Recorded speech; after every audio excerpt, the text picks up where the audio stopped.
So I can't stress enough how important it is in order to learn R&B and neo-soul guitar to learn new chord progressions. Possibly one new chord progression a week, as I recently mentioned in one of my videos. And this is exactly what we will be doing today. We will be learning one new chord progression. But I also want to touch on another really important point that will make you progress a lot and very quickly, which is making sure that when you learn the new chord progression, which is likely to be made by 4 or 5 chords, you know how to play each of these chords in more than one position, so that you can move across the fretboard and create different embellishments and make it sound more and more interesting because you don't stay always in the same part of the fretboard. So without further ado, let's have a look at the chords that we need for this chord progression, starting with a D major 7.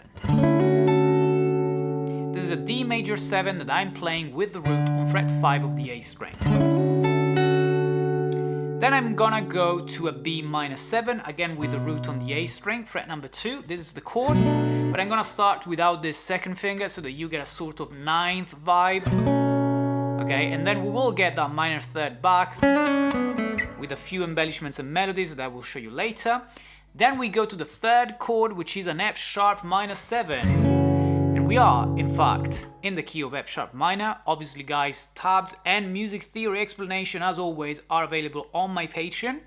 And the final chord we need is going to be a C sharp minor 7, again with the root on the A string, fret number 4. So the same position as the B minor 7, just 2 frets across. The F sharp minor 7 is the only chord so far which has the root on the E string. Okay. Now, if we play this chord progression, just the chords, right, no embellishments or pages, nothing, just the chords to understand the timing, we get something like...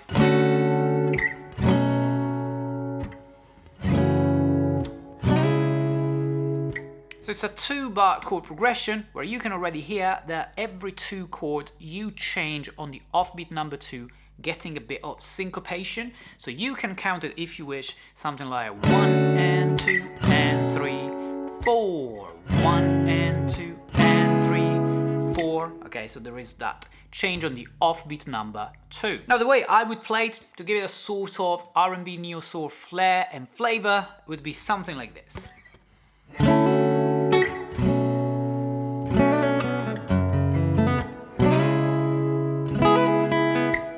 Obviously there's a lot going on in this, okay, but it's not something that I thought about in advance. It's just something that comes natural when I see these positions, particularly because of the way I'm playing them right now, and that's why it is so important to have a look at another way of playing them, right?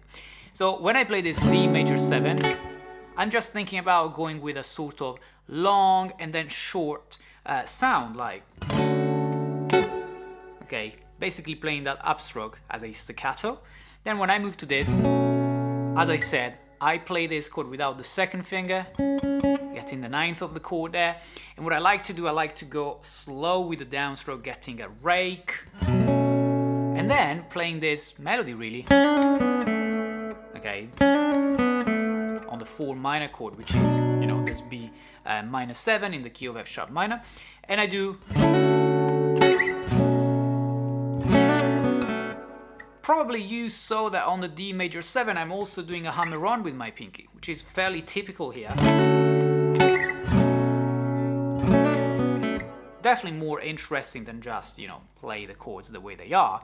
And then when I go to the F sharp minor 7, I possibly play an arpeggio, using the pinky again on the G string to get the 11th in terms of flavor, getting something like...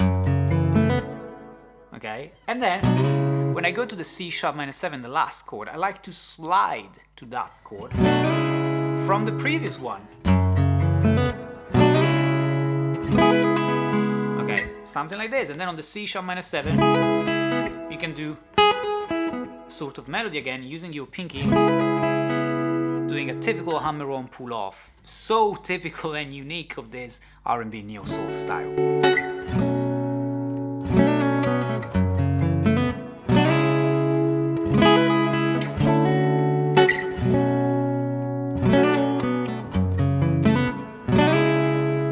Now guys, this sound that you are listening to today is an old Fishman sound chain. And the reason why this is an old Fishman sound chain is because my guitar, this Martin, is equipped with a Fishman Gold Plus pickup, which is what you guys hear anytime that I play this guitar.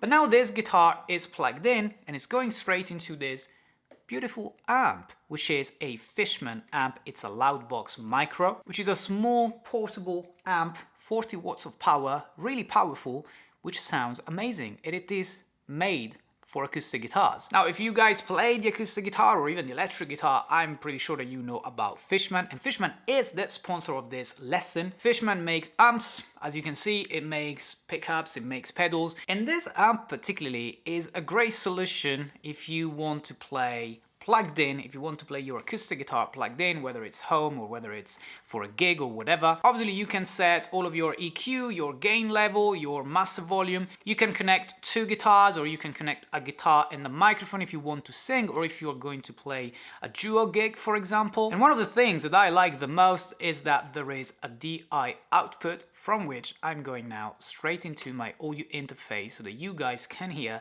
the actual sound of this amp, so the actual sound of my guitar plugged into this amp, and you're not only listening to what the microphone, which is picking my voice, is picking in the room. The two channels are completely independent, so you don't have to share EQs and gain controls and stuff like that. Honestly, I'm loving it. I'm not surprised because all products by Fishman are pretty high quality. So if you guys like this sound and you want to check out this amp, you will find a link in the description below. I'm gonna love keeping this amp in my home studio for my recordings, for my videos, so yeah, you will see it around pretty often. Now, if we want to move all of these chords that we just played here somewhere else on the neck, the first step, guys, to make it simple is whatever chord you played with the root on the A string needs to be played with the root on the E string, and whatever chord you played with the root on the E string needs to be moved with the root on the A string, obviously. You can also look into playing chords with the root on the D, or rootless positions or inversions, so many things, but let's keep it simple. Let's go one step at a time. So the D major 7 now needs to be played here. This is a D major 7 position, with the root this time on fret 10 of the E string. The B minor 7 now has the root on fret 7 of the E string, doing this thing, doing this bar chord position really. The F sharp minor 7, which was played here, now will be all the way up to fret 9 of the A string with this position. As you can see, most of these positions are just positions that we used previously for other chords, and we are now moving to the new chord that we want to play with that same shape. And the last chord, which is a C sharp minor 7, will be played here, so same as the B minor 7 obviously, but with the root on fret 9 of the E string. Okay, so to recap the position,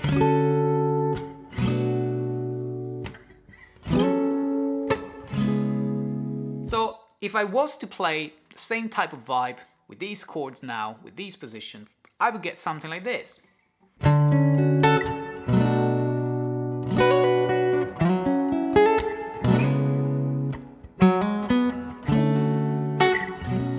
And so on. So basically, I was playing an arpeggio on the D major 7 this time, ending with a staccato to keep sort of same flavor as the previous option. Strum on the B minor 7, but with my pinky on the first string, you know, I'm getting that 9th flavor, which I was doing here previously. Okay. Then for the F sharp minor 7, I still want to play a single note arpeggio, but with a hammer on, you know, with the second finger. Again, to get a sort of 9th vibe. And then for the last chord, I just do a slide from B minor 7 to C sharp minor 7, and then I can just play a few single notes. Or depending on how many you want to play. Okay, so again.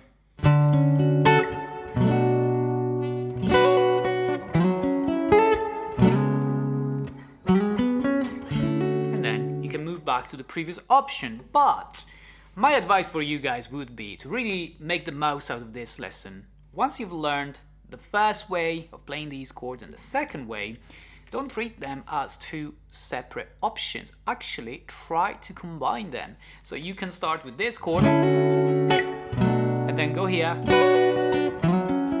then this, and then probably. So a good way to combine them could be